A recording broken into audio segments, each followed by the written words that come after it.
जी सारे कनेक्ट हो गए आप लोग जितने भी थे पहले पार्टिसिपेंट, कोई रह तो नहीं गया? एक बार चैट के अंदर यस या ओके लिख दें।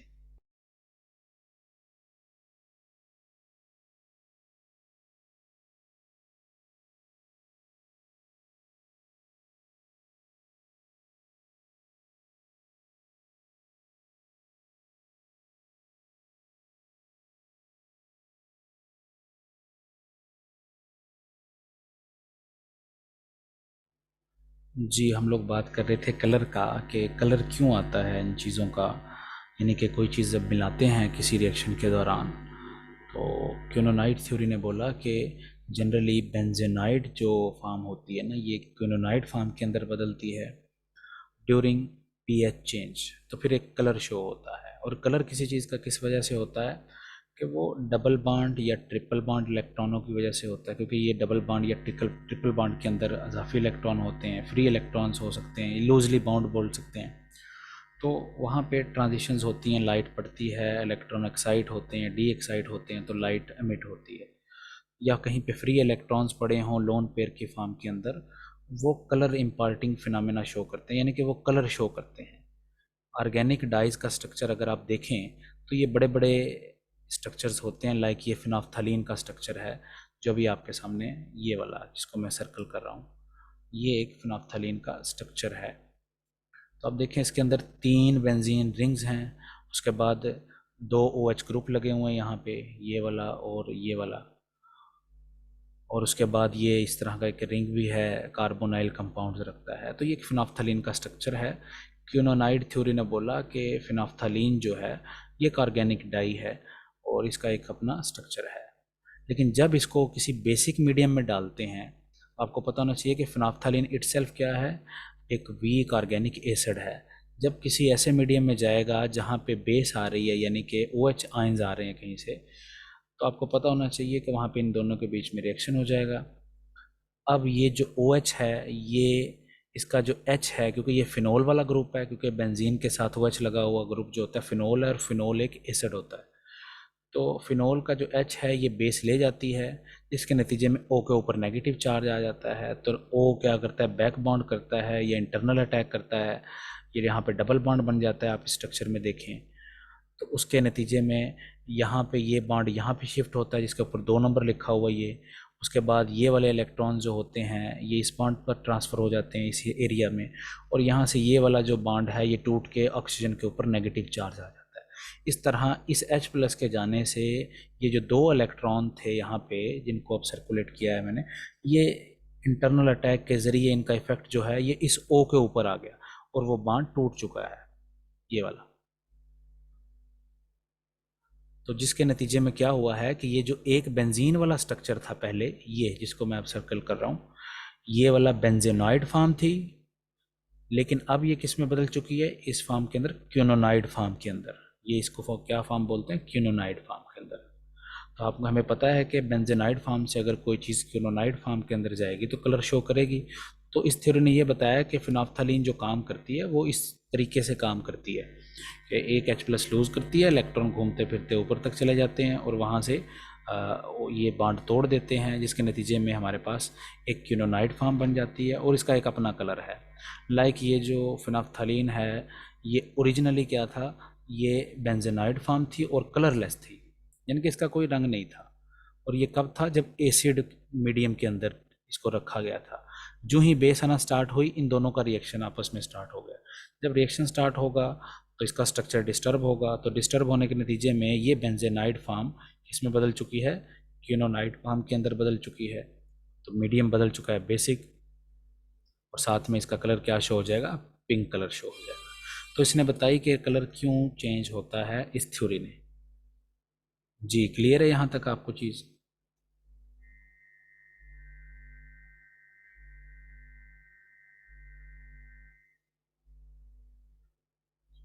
और अगर पेपर में ये क्वेश्चन आ जाए तो आप लोगों ने यही स्ट्रक्चर बनाना है। स्ट्रक्चर को याद कैसे रखना है, एक कार्बन लें आप सेंटर वाला, यहाँ पे भी एक बेंजीन रिंग के साथ OH लगा दें पैरा पे, यहाँ पे बेंजीन के साथ OH लगा दें पैरा पे, और बाकी ये स्ट्रक्चर इसी तरह लिखते हैं। ठीक है, इसको एक बार हाथ से गुजार लेना ताकि कंफ्यूज ना हो, बांड कैसे टूटे हैं, नंबर भी लगा दिए 1 2 3 4।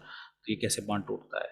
तो ये ऐसे फिनोल्फ्थालीन काम करती है। लेकिन याद रहे कि फिनोल्फ्थालीन इटसेल्फ क्या है, weak organic acid, weak organic acid, और ये एसिडिक मीडियम में ही क्या है, ये कलरलेस है। अब इसी तरह ही हम लोगों ने दूसरा इंडिकेटर देखना है क्यूनोनाइड थ्योरी की नज़र में, तो वो है मिथाइल ऑरेंज। अब मिथाइल ऑरेंज का स्ट्रक्चर क्या है, ये देखिए आप, इतना बड़ा स्ट्रक्चर है जिसको मैं आप हाईलाइट कर रहा हूँ।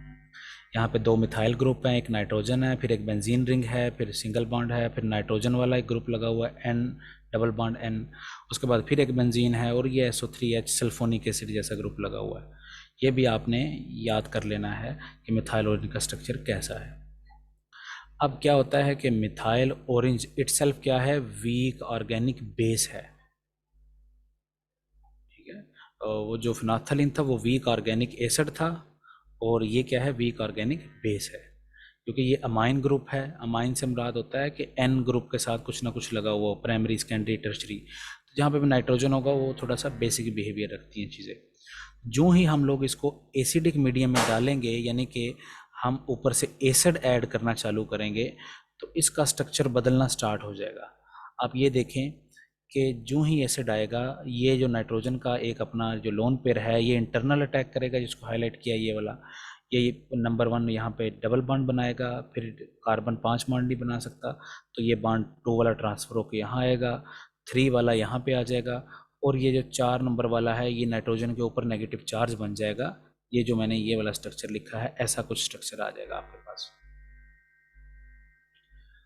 तो आप ये देखें कि एसिड की मौजूदगी में ये इलेक्ट्रॉन्स भाग के यहाँ तक आ गए, नाइट्रोजन तक, इस नाइट्रोजन तक, लेकिन इनका जो मूवमेंट हुआ है उसके नतीजे में ये जो बेंजीन था, पहले 3 बॉन्ड डबल बॉन्ड थे इसमें, अब क्या हो चुके हैं, यहाँ पे 2 आ चुके हैं डबल बॉन्ड, यानी कि ये बेंजेनाइड फार्म से किस में जा चुका है, क्यूनोनाइड फार्म के अंदर जा चुका है। ये वाली कौन सी फार्म हुई, क्यूनोनाइड फार्म। तो हम यही तो चाहते हैं कि कोई स्ट्रक्चर बेंजेनाइड फार्म से निकल के क्यूनोनाइड फार्म के अंदर चला जाए। और जब यहाँ पे नेगेटिव चार्ज आ गया स्ट्रक्चर के ऊपर, तो जाहिर सी बात है सोल्यूशन के अंदर एसिड भी मौजूद है, यानी कि H+ कंटिन्यूसली आ रहा है टाइट्रेशन के ज़रिए, या कि सोल्यूशन के अंदर मौजूद है, तो ये नाइट्रोजन H+ ले लेगा और यहाँ पे NH बना देगा, बाकी सारा स्ट्रक्चर वही रहेगा। आप इस SO3H और बेंजीन ग्रुप को इस तरह भी लिख सकते हैं, यहाँ पे जगह नहीं थी तो फिर ये नीचे लिख दिया मैंने, लेकिन आप उसको ऐसे भी लिख सकते हैं। तो ओवरऑल हम लोग क्या निकालते हैं रिजल्ट, कि पहले एक बेंजीन रिंग थी, वो बाद में किस में बदल चुकी है, वो क्यूनोनाइड रिंग के अंदर या क्यूनोनाइड स्ट्रक्चर के अंदर बदल चुकी है। अब जब मिथाइल ऑरेंज बेंजेनाइड फॉर्म के अंदर था तो ये येलो था, लेकिन जो ही एसिड के अंदर डाला इसको, ये रेड हो गया। रेड किस वजह से हुआ, क्यूनोनाइड स्ट्रक्चर आया। तो जिसके नतीजे में हम लोग बोल सकते हैं कि मिथाइल ऑरेंज येलो से रेड होता है एसिड की मौजूदगी में, और येलो से रेड होने की वजह है कि ये बेंजेनाइड स्ट्रक्चर किस में बदल जाता है, क्यूनोनाइड स्ट्रक्चर। जी, यहाँ तक ही आप लोगों ने लिखना है, अगर पेपर के अंदर आ जाए कि अगर वो पूछें कि इंडिकेटर्स की थ्योरी क्या है, तो आपने बताना है 2 थ्योरीज है, एक आस्टवर्ल्ड की है और दूसरी क्यूनोनाइड थ्योरी है। आस्टवर्ल्ड ने बताया कि कंसंट्रेशन का क्या इफेक्ट होता है, ये 9% वाला, और क्यूनोनाइड ने क्या बताया कि क्यों चेंज कलर होता है, ठीक है ना। तो अगर तो बाय नेम पूछे आस्टवर्ल्ड की थ्योरी क्या है, तो आपने ये आस्टवर्ल्ड वाली ही लिखनी है, और अगर पूछें कि क्यूनोनाइड थ्योरी क्या है, तो आपने सिर्फ क्यूनोनाइड वाली लिखनी है। अगर आ जाए थ्योरीज ऑफ इंडिकेटर के ऊपर नोट लिखें 20 नंबर का, तो आपने फिर आस्टवर्ल्ड थ्योरी से स्टार्ट कर लेना है, या ये बिल्कुल ऊपर से स्टार्ट कर लें, अच्छा इम्पैक्ट पड़ जाता है एग्जामिनर के ऊपर के इंडिकेटर से आप स्टार्ट करें। ये 2-4 लाइनें लिख के बेसिक प्रिंसिपल्स, उसके बाद आप लोग ये चालू कर लें। आप इस नोट्स को सेव कर लें और उसके बाद इसको एक बार, जो इक्वेशंस हैं, ये लॉग वाले जो रूल्स हैं, और उसके बाद ये जो स्ट्रक्चर्स के अंदर चेंजिंग आ रहे हैं एसिड बेस की मौजूदगी में, इनको आप लोग हाथ से लाजमी गुजारें, ताकि आप लोग ये इस पेपर में भी लिख सकें। जी, क्वेश्चन किसी का कोई हो तो पूछ सकता है।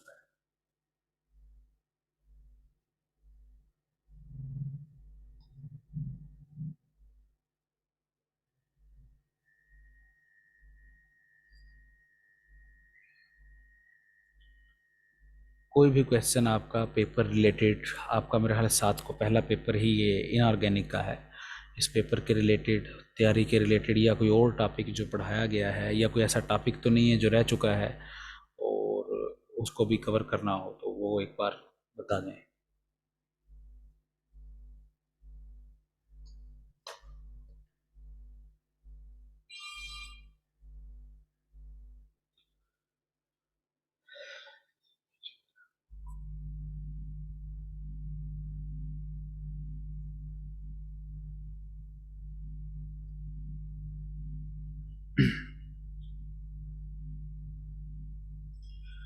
जी, तो एमसीक्यूज़ के बारे में आवाज़ आ रही है आप लोगों को?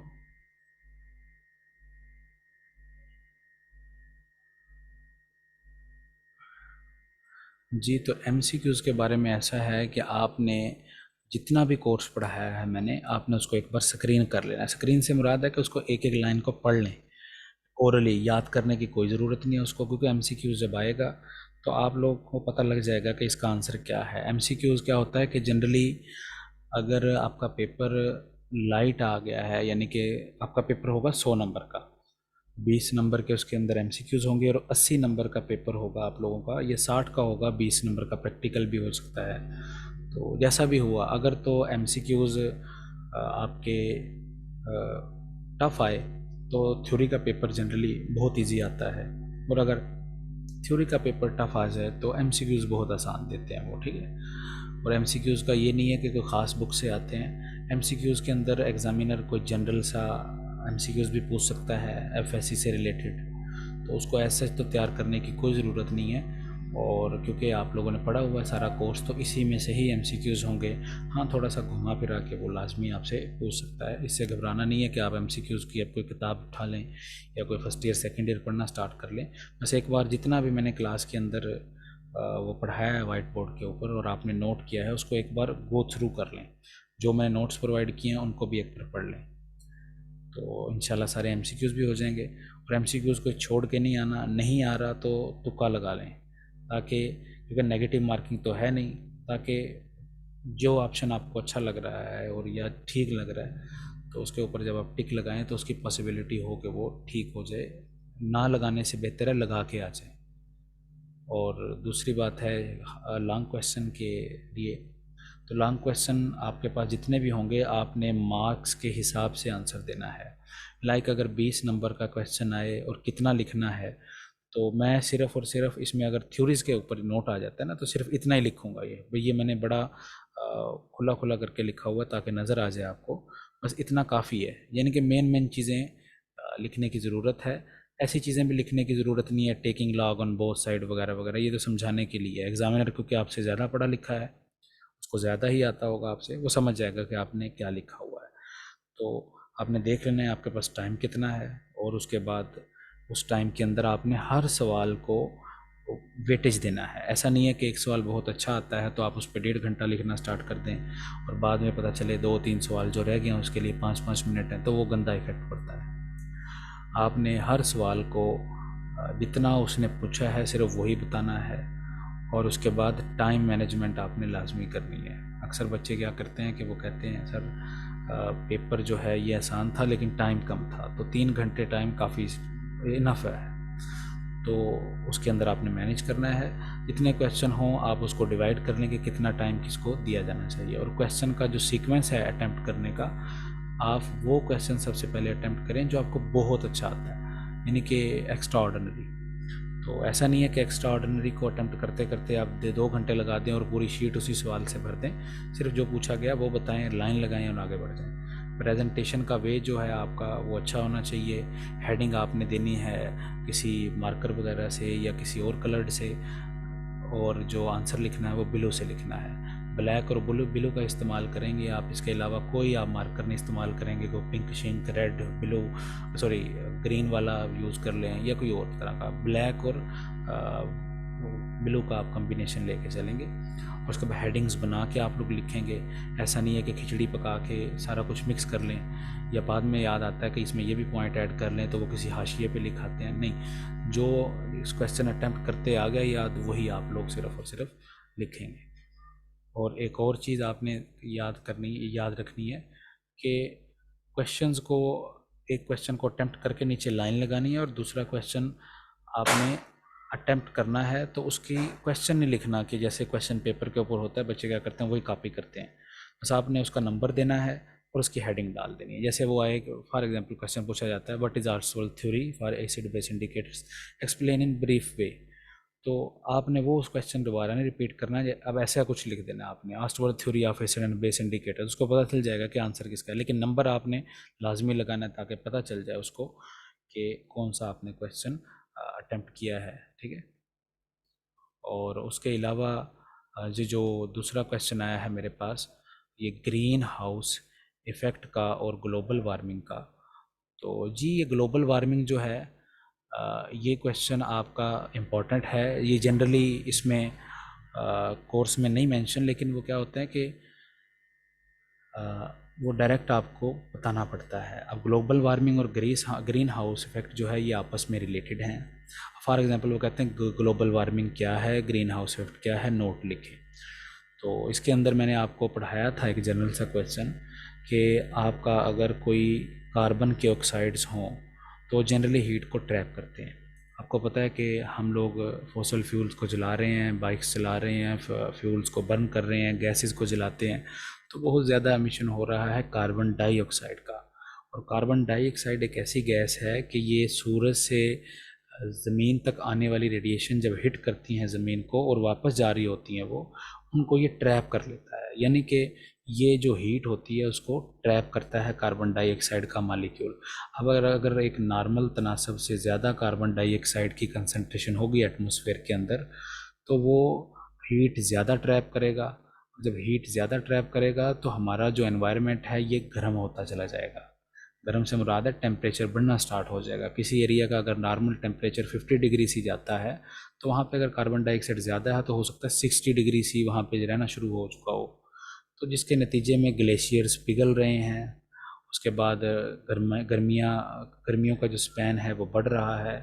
ग्लेशियर पिघल रहे हैं तो पानी जो है वो मेल्ट होके आइस की फॉर्म से वो लिक्विड फॉर्म के अंदर आ रहा है, जिसके नतीजे में कई मुल्क जो हैं वो हो रहे हैं, ख़तरे में आ चुके हैं। ठीक है। तो इसी के साथ रिलेटेड है एक क्वेश्चन हमारा, ग्लोबल वार्मिंग तो हो गया, green house effect. Green house effect क्या होता है कि आप अगर कोई ऐसी सरफेस जो कि ग्रीन कलर की है और उसको आपने धूप में लगाया हुआ है तो वो रेडिएशंस को जो सूरज से आ रही होती हैं उसको आने तो देती हैं लेकिन वापस नहीं जाने देती। ये एक अंदर वाली तरफ कोट किया होता है रिफ्लेक्शन का, या रिफ्लेक्शन पाउडर हो जाता है या रिफ्लेक्शन पेंट होता है कि रेडिएशन को वापस नहीं जाने देता। तो ये जो ग्रीन हाउस इफेक्ट है ये वार्मनेस क्रिएट करता है, यानी कि ये हीट को ट्रैप करता है। और ये जनरली जो हमारे पौधे ऐसे या ऐसे फ्रूट्स या ऐसी सब्जियां जो कि हायर टेम्परेचर पे उगती हैं यानी कि गर्म इलाकों की हैं, वो सर्द इलाकों वाले लोग उसको उनको हासिल करने के लिए फिर इस तरह की टेक्निक्स इस्तेमाल करते हैं। तो अगर तो ये हम लोग किसी यूज़फुल पर्पस के लिए कर रहे हैं तो ये ग्रीन हाउस इफ़ेक्ट के नतीजे में या ग्लोबल वार्मिंग के नतीजे में हो रहा है। लेकिन अगर हम लोग इसी तरह ही इसको रिलेट करें ग्रीन हाउस इफ़ेक्ट से, तो अगर कार्बन डाइऑक्साइड का एमिशन ज़्यादा हो रहा है तो उसी के नतीजे में हमारा बोल सकते हैं कि इस कुर्रा अर्ज़ का जो टेम्परेचर बढ़ रहा है तो जो कि एक्ट कर रहा है ग्रीन हाउस इफ़ेक्ट के तौर पे, क्योंकि हीट ट्रैप यहाँ पे भी ऑटोमेटिकली हो रही है। जी स्मोग और फॉग के बारे में आप सिर्फ़ और सिर्फ इसके लिए सेकंड ईयर की जो किताब है उसका आखिरी चैप्टर का पहले 2 पैरे पढ़ लें, वो काफ़ी हैं उसके लिए लिखने के लिए। ठीक है। जनरली ये क्वेश्चन क्या होता है कि स्मोग और फॉग ये क्या हैं और इनकी कंपोजिशन क्या है, ये वहाँ पे लिखा हुआ है। अभी इस टाइम तो मेरे याद नहीं है एग्जैक्ट, तो लेकिन आप उसमें देख लेंगे। अगर नहीं समझ आया अगेन तो मैं एक रिकॉर्ड की फॉर्म में ग्रुप में सेंड कर दूंगा। जी नेक्स्ट क्वेश्चन है कि सर पेपर में अगर कुछ अनसीन आ जाए तो फिर हम कैसे करेंगे। जी अगर कुछ अनसीन आ जाता है तो उसको आपने ब्लैंक नहीं छोड़ना। ठीक है। मान लेते हैं कि वो कुछ ऐसा आपको क्वेश्चन दे देते हैं कि जो आपके सिलेबस में नहीं है। वो कह देते हैं कि आप जी एस ब्लॉक एलिमेंट्स के रिएक्शंस लिख लें, मान लेते हैं कि ये हमारे कोर्स में नहीं है। तो आपको जितना भी नॉलेज उसके बारे में हो, यानी कि एक तो होता है ना सब्जेक्ट नॉलेज, एक जनरल सी चीज़ें, जैसे आपको पता है कि एस ब्लॉक एलिमेंट सब मेटल्स हैं, तो मेटल की कुछ प्रॉपर्टीज़ लिखा है उसके अंदर, उसके बाद उसके कुछ रिएक्शंस मेटल के जनरल से लिखा है, यानी कि जो आपको आता है उसके बारे में वो आपने मैक्सिमम ट्राई करनी है कि वो लिख के आना है। ऐसा नहीं है कि जो क्वेश्चन नहीं आता उसको आप छोड़ आएँ, क्योंकि एग्ज़ामिनर का भी क्या होता है कि उसके पास ये फ़ोर्स होती है कि दिन के ज़्यादा से ज़्यादा मैं पेपर चेक कर सकूं। वो आंखें कहीं उठाई होती हैं, मुंह ऊपर को उठाया होता है और टिक भी लगाता जाता है कभी कभार। तो अगर वो क्वेश्चन नहीं किया होगा तो उसके ऊपर इम्पेक्ट पड़ेगा कि इसने क्वेश्चन नहीं किया, नंबर काट लें। लेकिन अगर उसने आपने क्वेश्चन अटैम्प्ट किया हुआ है और एग्ज़ामिनर सही से चेक नहीं कर रहा, तो वो क्या करेगा, टिक लगा देगा और कुछ ना कुछ मार्क्स दे देगा। This will be beneficial for you, कि रादर कि आप क्वेश्चंस को अटेम्प्ट ना करें और ऐसे खाली छोड़ाएं। ठीक है, ये बहुत कम होता है, ये कभी कभार तो ऐसा पिछले 3-4 सालों में तो नहीं देखा गया कि कोई ऐसा क्वेश्चन आपको दिया जाए कि वो आउटलाइन से बाहर हो। ठीक है ना, उनको भी पता है आउटलाइन कौन सी दी हुई है हमने, और हमें भी पता है कि हमने सारी पढ़ी हुई है, तो फिर there is very less or minute chance of getting a question that is not from our syllabus। ठीक है ना, तो कहने का अगर इसको हम लोग समअप करें तो इसको खाली नहीं लिखना, कुछ भी आ जाए आपके जहन के अंदर, क्योंकि आप बिल्कुल अनपढ़ तो है नहीं है, आपने एफएससी की हुई है, तो उसमें कुछ ना कुछ आप लिख पाएंगे। खाली नहीं छोड़ना कहने से मुराद। और कोई भी एमसीक्यूज नहीं आपने ऐसा छोड़ना कि टिक लगाए ही नहीं 4 ऑप्शन में से किसी के ऊपर। गलत आता है, ठीक आता है, पहले तो आप उनको ढूंढें कि जो आपको बिल्कुल ठीक से आते हैं। ठीक है, जब करने को 20 के 20 हैं तो उनको आप अटेम्प्ट करना स्टार्ट कर दें। हो सकता है उनमें से भी आपको 2-3 नहीं आ रहे, तो वो ऑप्शन तो बिल्कुल एलिमिनेट कर दें जो कि हो ही नहीं सकते। उसके बाद 2 रह जाएंगे, उनमें से आप तुक्का लगा सकते हैं। ठीक है ना, तो आप इस स्ट्रेटजी के ऊपर भी चल के ये काम कर सकते हैं। जी, और किसी के क्वेश्चंस हों, कोई आप जनरल क्वेरीज हों तो वो आप पूछ सकते हैं।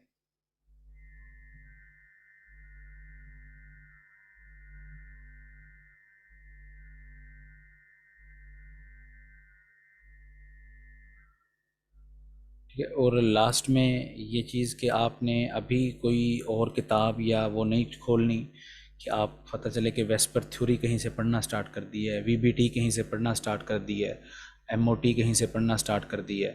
तो ऐसा नहीं है, जितना पढ़ाया जा चुका है, जो आपकी सफ़ा कापी के ऊपर लिखा हुआ है, सिर्फ आपने वही तैयार करना है। और उनमें से भी ज़्यादा फोकस उनको देना है जो कि आप लोगों को गैस बताए गए थे, तो उनको लाजमी तैयार करें।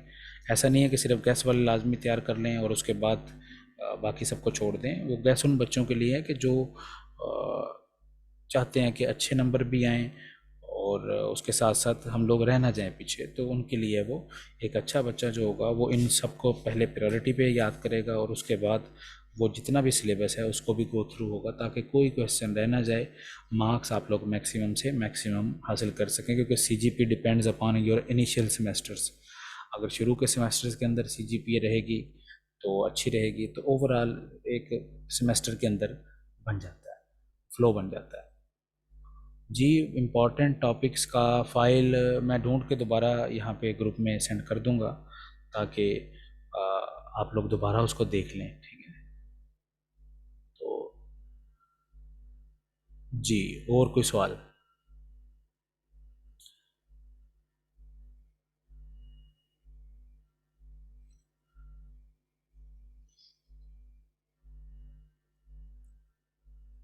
चलिए ठीक है जी, आप लोगों के लिए बेस्ट ऑफ लक। आप लोग अच्छे से परफॉर्म करें। पेपर से पहले तक जो भी क्वेरीज होंगी आपकी, you are free to ask in WhatsApp group, कि हम लोग वहाँ पे इसको पोस्ट कर सकते हैं, ग्रुप में इसको डिस्कस कर सकते हैं। या आपका कोई क्वेश्चन हो आप सेंड कर सकते हैं। When I will be free, I will be willing to I will be willing to answer you that question.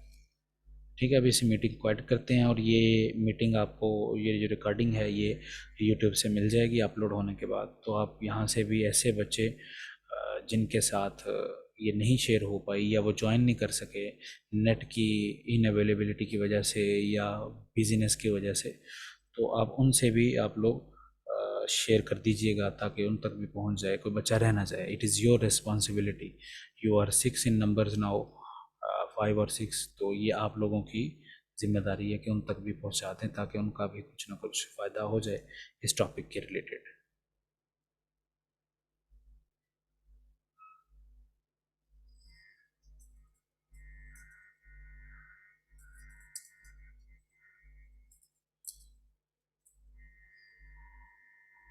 ठीक है जी, अब मीटिंग को क्लोज़ करते हैं।